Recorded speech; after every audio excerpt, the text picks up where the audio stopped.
से सामना the nation first पर मनोज मस्ताना के साथ। दोस्तों नमस्कार, मैं मनोज मस्ताना, आप देख रहे हैं मेरे यूट्यूब मंच। आपका बहुत बहुत स्वागत। दोस्तों आज की सबसे बड़ी खबर है कि आज वित्त मंत्री निर्मला सीतारमण ने बजट 2026 पेश किया।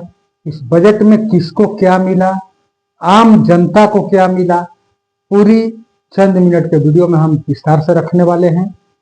और क्या इस पर जो अपोजिशन आरोप लगा रहा है कि घोषणाएं तो ये बहुत करते हैं, अमल करे तब, क्योंकि कहीं ना कहीं विपक्ष इस बजट को एक तरफ से नकार ही रहा है, यही हम कहेंगे।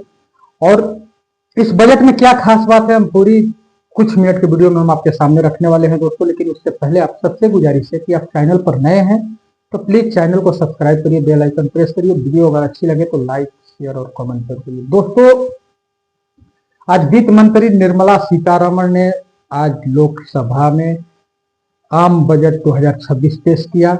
इस बजट में सबसे खास बात यह रही कि डिफेंस का 15.2% बजट बढ़ाया गया है। पहले 6.81 लाख करोड़ सेना का बजट था, उस बजट को अब बढ़ा करके लगभग 7.85 लाख करोड़ कर दिया गया है। मतलब कि 15.2% की बढ़ोतरी की गई है सेना के बजट में डिफेंस पर।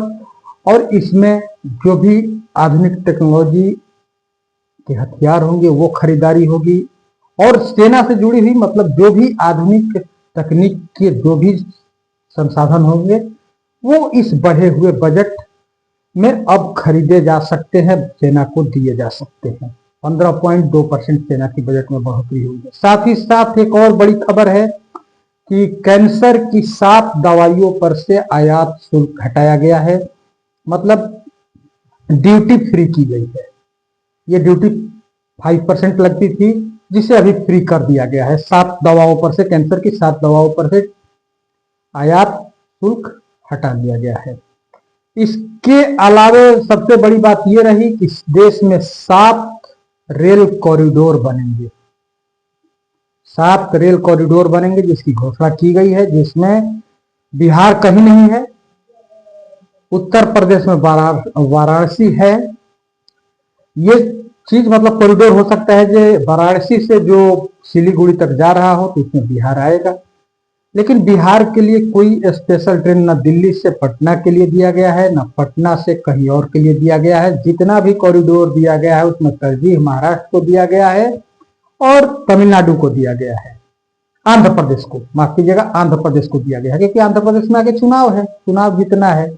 और खास करके बजट में यह बात रही कि आगे कुछ महीने बाद इस 26 में 4 से 5 चुनाव है। चुनावी कोई घोषणा निर्मला सीतारमण ने ऐसा इस बजट में नहीं किया। ये सबसे खास बात रही है, क्योंकि अगर चुनावी घोषणा होती तो विपक्ष एकदम से हमलावर होता कि चुनाव को देखते हुए ये बजट अनाउंस किया गया है। लेकिन बड़ी बात यह है कि चुनावी कोई घोषणा नहीं थी। अब ये देखना है कि ये जो घोषणाएं हुई है ये कागज पर ही रहेंगे कि हकीकत में आएंगे। आपको 8 जो मुख्य बिंदु है, जिसमें आपको बता दें कि पहला हम आपको कहेंगे कि इनकम टैक्स स्लैब जो है उसमें कोई बदलाव नहीं किया गया है, बल्कि 3 महीने से ज्यादा का वक्त बढ़ा दिया गया है। पहले 31 दिसंबर तक इनकम टैक्स रिटर्न फाइल करना होता था, लेकिन अब 31 मार्च तक रिवाइज रिटर्न टैक्स फाइल किए जा सकते हैं। 31 मार्च तक का समय बढ़ा दिया गया है, 3 महीने का समय बढ़ाया गया है। ये पहला है। दूसरा है कैंसर की 17 दवाइयों पर से आयात शुल्क हटाया गया है। पहले ये 5% आयात शुल्क इस पर रहता था। ये जो प्रमुख बड़ी महंगी दवाइयां है कैंसर की, उन दवाओं पर से आयात शुल्क हटाया गया है। 17 दवा है इसमें से। डिफेंस का बजट 6.81 लाख करोड़ से बढ़ा करके 7.85 लाख करोड़ कर दिया गया है। 7 हाई स्पीड रेल कॉरिडोर की घोषणा की गई है, जिसमें मुंबई पुणे रेल कॉरिडोर होगा, उसके बाद पुणे हैदराबाद रेल कॉरिडोर होगा, हैदराबाद बेंगलुरु रेल कॉरिडोर होगा, हैदराबाद चेन्नई रेल कॉरिडोर होगा, चेन्नई बेंगलुरु रेल कॉरिडोर होगा, दिल्ली वाराणसी रेल कॉरिडोर होगा, वाराणसी सिलीगुड़ी रेल कॉरिडोर होगा। ये 7 रेल कॉरिडोर बनेंगे, जो कि ये घोषणा किया गया है। साथ ही साथ एक अहम घोषणा है कि आयुर्वेद में एम्स खोले जाएंगे। एम्स खोले जाने की घोषणा की गई है। आयुर्वेदिक एम्स खोले जाएंगे। 5 मेडिकल हब भी बनाए जाएंगे। तो देश में 5 मेडिकल हब बनेगा। एम्स खुलेगा आयुर्वेद में। पहले एलोपैथ में था, अंग्रेजी में का था, लेकिन अब आयुर्वेदिक एम्स भी खुलेगा। ये घोषणा की गई है। 5 लाख से ज्यादा आबादी वाले शहरों के विकास के लिए 12.2 लाख करोड़ का ऐलान किया गया है। ये मुख्य 8 बातें हैं जो कि इस बजट में रहा है, लेकिन इसमें आम आदमी के लिए कोई स्पेशल घोषणा नहीं की गई है। बाकी जो था एज इट इज है। मुख्य तौर पर सरकार का focus rail corridor, medical hub और आयुर्वेदिक एम्स पर है। सेना का बजट 15.2% बढ़ाया गया है। रिटर्न फाइल का स्लैब चेंज नहीं किया गया है, बल्कि 31 मार्च तक का समय बढ़ा दिया गया है रिटर्न फाइल करने के लिए। मुख्य बात यह है। लेकिन अब विपक्ष इस बजट के बाद से, आज जब वित्त मंत्री निर्मला सीतारमण लोकसभा में बजट पेश कर रही थी, तो उनका लगभग 85 मिनट का भाषण था। 85 मिनट का लंबा भाषण निर्मला सीतारमण ने दिया है, लेकिन आम आदमी के लिए कोई घोषणा नहीं हुई है, जिसको टारगेट विपक्ष करके अब हमलावर है। राजनीतिक विश्लेषक है, वो भी कह रहे हैं कि इनकी घोषणाएं सिर्फ कागजों पर होती है। कागजों पर तो ये बहुत विकास करते हैं, हकीकत में ये जमीन पर उतरे तब तो घोषणा की गई है। सबसे बड़ी बात यह है कि विपक्षी खेमा हो या सत्ता पक्ष तो बढ़ चढ़ के बता रहा है इस बजट को, लेकिन विपक्षी खेमा को एक जगह मुंह बंद हो गया है कि आगे 4-5 राज्य में चुनाव है। बंगाल है, उत्तर प्रदेश है, असम है, आंध्र प्रदेश है, और भी ये आपका पुडुचेरी है। इन जगहों पर चुनाव है। इन चुनाव को मद्देनजर कोई बजट में खास ऐलान नहीं किया गया है, जिसके चलते विपक्ष का मुंह बंद है, क्योंकि निर्मला सीतारमण ने ऐसा चुनावी कोई ऐलान इस बजट में नहीं किया है।